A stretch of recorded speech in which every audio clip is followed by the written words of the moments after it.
Hello and welcome to another installment of Comparative Reasoning. I'm your host, Sidra Kennedy, and today I've got a very dangerous and critical question for anyone that's listening out there. Here's the situation when it comes to COVID-19, Delta variant, or COVID-21, whichever you want to call it. I thought I was being original with the COVID-21, but then when I checked the tags, I was like, oh, people already starting to do that. Okay. So the situations, you have vaxxers, you've got anti-vaxxers. And the anti-vaxxers, they are in full knowledge that there is a virus. You can't be an anti-vaxxer without having the knowledge of the existence of a virus to be vaccinated from. And you're an anti-vaxxer for one of quite a ton of reasons. Whether it's your religious leaders are telling you to do it, you know, those saviors from damnation. Yeah, think about that one. It could be that you don't trust vaccines in general. You could be from that generation where it was the explosion of it causes autism and Asperger's or whichever you want to call it. It's a litany of reasons. Okay, for me, it's a distrust of the medical system because they're more for profit than for health. That's why they try to push the most expensive pills and whatnot, or some kind of pill that's not going to be free, and they're not in all advocating for Medicare for all. It's a for-profit business, and you've got some good doctors and nurses out there, so don't turn your backs completely on them, which is why I was able to think about getting the vaccine in general. Just being a shut-in and staying away from everyone, it's like there's going to be a point where I'm going to have to go out into the world with other people. And so here was my thing. I'm hearing that they put microchips in the vaccine. No.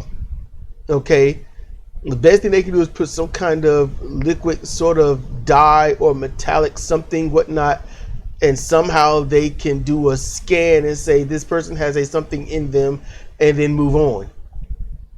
That's pretty much all that they could do, and I think I'm going very hyperbole at that for that alone. That's as far as I can go. Other than that, you're not getting wires and stuff in there inside the syringe. People are ignoring this, and then they're fighting it tooth and nail. They're like a kid screaming in the doctor's office, and nothing's even happened. This is where the terms crying or hollering like a baby comes from. Now, I'm not here to insult. I know what I'm saying is inflammatory, but there are compare and contrast that I make. So my question is for all the anti-vaxxers and for all those that are vaccinated. This goes for both of you equally. When it comes to this pandemic, when it comes to everything that's been going down, the knowledge that's available, the databases and everything else, what do you think, where would your stance be? I'm having a hard time formulating this, but where would your stance be if hospitals that are now overrun, they are overran and they are overrunning of people, because they can't just take someone in that's having a heart attack. Some places can't say, you got a heart attack, I can't. A broken leg, we can't. Broken ribs, can't. Your appendix is messed up, we can't.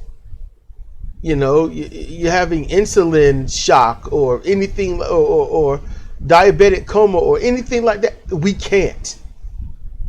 All the ventilators, all of our resources, all of our staff used up for those who catch COVID-19, and those who are catching COVID-19 or the Delta variant or what do you want to call it? They're the ones that are in the hospital taking up all the rooms. What happens when there is a new mandate, a new ordinance? It's a law. If you are an anti-vaxxer, just hear me out. If you are an anti-vaxxer, and the reason I say this goes for those who are vaccinated or pro-vaccinations, because these could be your friends, your family. But what happens when they say, if you're going to be that, you need to fill out this card. You need to fill out this document, whether it's online or any other place. And you also need to include a picture of yourself. So if you get sick, by any means necessary, there is no testing you. There is no putting you in a room.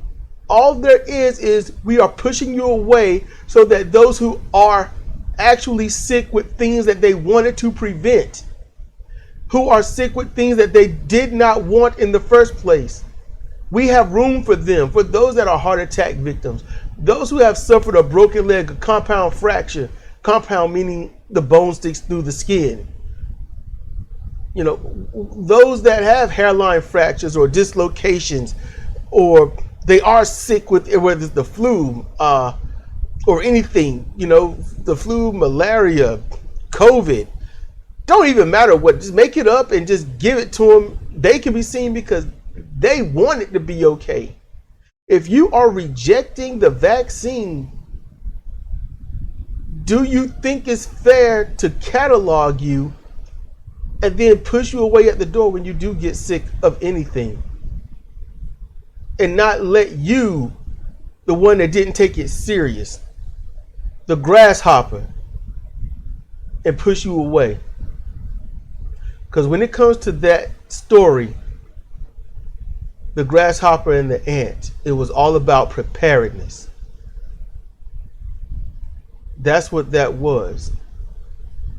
The thing is, the ants took him in, but no one ever thought about something. Did that grasshopper learn? Because on his deathbed, while he was freezing, dying, he wished he had listened. And they saved him at the last second. And that large grasshopper took up a lot of room and is going to eat a lot more food than a whole bunch of ants put together. And that was a sacrifice. The difference between that story and us is that there might be a point where we stop wanting to take the grasshopper in. You're not going to learn that you can't be here. What are your thoughts on that? I'm not telling you how it needs to be. I'm not telling you how it's going to be. But there is a slim chance that this might be. And in that case, if it starts to happen, what are you going to think or do about it? Would you lie and say you're vaccinated then? Because just to not wear a mask, people are lying. But when you realize you will not be saved based on your choice, and you can't lie, it's no different than saying you're a donor or you're not a donor. When you're going to give blood, it has to check, do you or do you not have a transmittable illness through blood, such as AIDS or anything like that. HIV, full-blown AIDS. Educationally, HIV, you got it. AIDS is when HIV has destroyed the entire immune system. That's the difference. What are you going to do at that moment when it happens? Please leave your comments down there below here on YouTube, and also I'm placing this on Medium. Leave your comments. I want to read them. I want to see them. In this scenario, If you have that choice, what would you do? You now have to be placed in the system with your name, your address, social security, all of that, and a picture. And you must say you are an anti-vaxxer. What would you do? Would you get vaccinated? Just say, no, I'm going to get vaccinated. And if so, should that be the straw that breaks your back? Or should you already just be vaccinated? I'm not saying do the right thing. I'm doing the safest thing.